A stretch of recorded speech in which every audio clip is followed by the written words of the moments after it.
Esto es Resúmenes de Psicología, y hoy vamos a ver un extenso libro de Freud llamado El malestar en la cultura. El tema central de este texto, publicado en 1930, es el antagonismo, la oposición entre las exigencias pulsionales y las restricciones impuestas por la cultura. El libro está en íntima relación con un texto previo, El porvenir de una ilusión, de 1927. Freud establece cuál es el propósito de la vida del ser humano.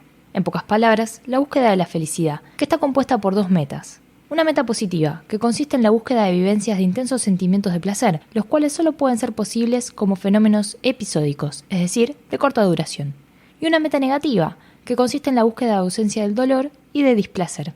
Sin embargo, no es posible mantener por mucho tiempo esta ausencia, ya que el sufrimiento amenaza desde tres lados. Desde el cuerpo, destinado a la vejez y a la muerte, desde el mundo exterior, sobre el cual no podemos tener el control absoluto, y desde los vínculos con otros seres humanos, es decir, desde la cultura.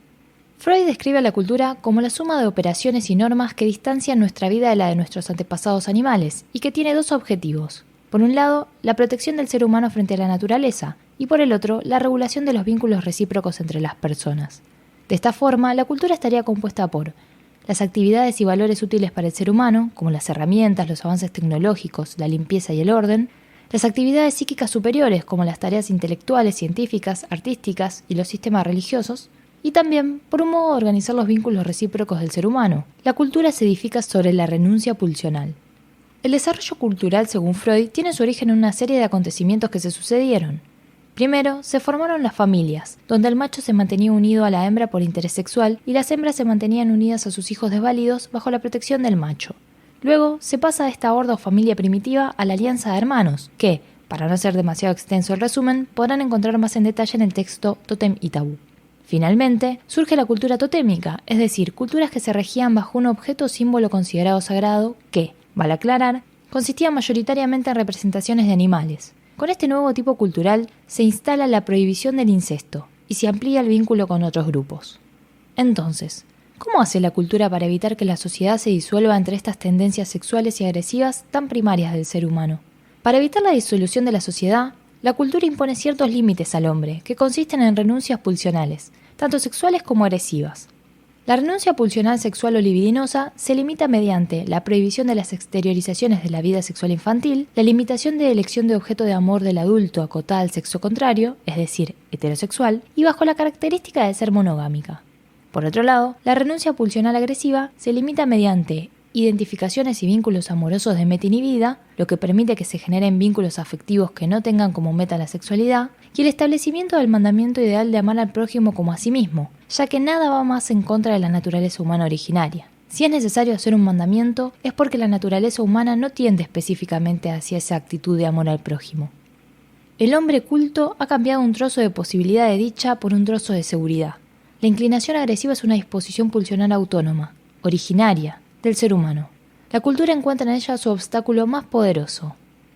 Esta cultura sería un proceso al servicio del eros, que quiere reunir a los individuos aislados, luego a las familias, después a las etnias, pueblos, naciones, en una gran unidad, la humanidad. Pero, ¿de qué medio se vale la cultura para inhibir, para volver inofensiva, acaso para erradicar la agresión contrariante? La respuesta de Freud es que la agresión es introyectada, vuelta al yo. Ahí es retomada por el superyo y se instala como conciencia moral. Cuando se genera una tensión entre las exigencias del superyo y el yo que le está sometido, surge el sentimiento conciencia de culpa, que se exterioriza como necesidad de castigo.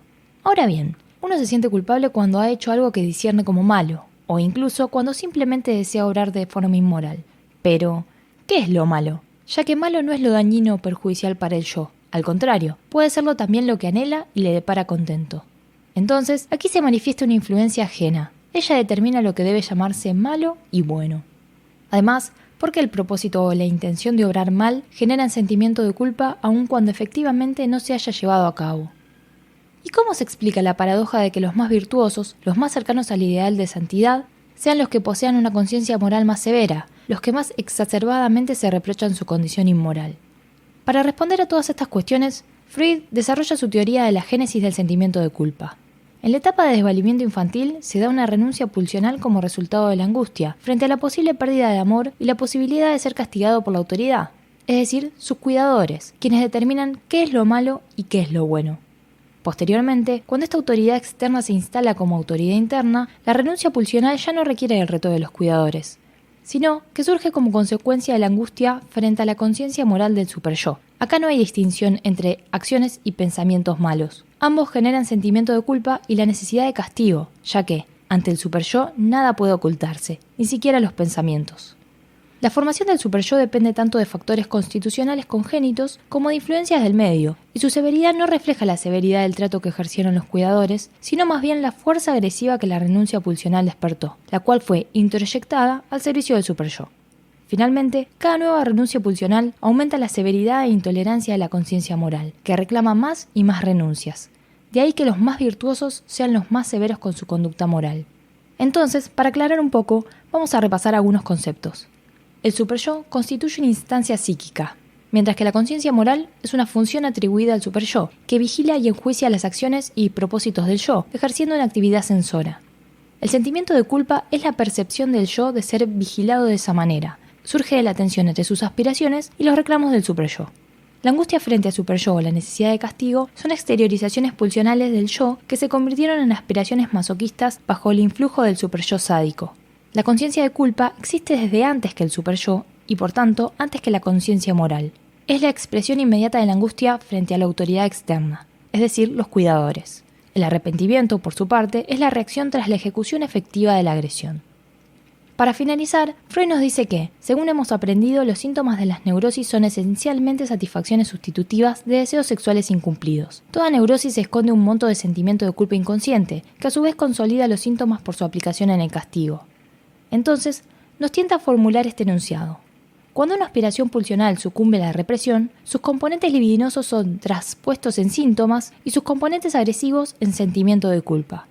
Los reclamos éticos del superyo de la cultura suponen que, al yo del ser humano le es psicológicamente posible todo lo que se le ordene, pues tendría gobierno irrestricto sobre su ello. Ese es un error. Y ni siquiera en los hombres llamados normales el gobierno sobre el ello puede llevarse más allá de ciertos límites. Si se exige más, se produce en el individuo rebelión o neurosis, o se lo hace desdichado.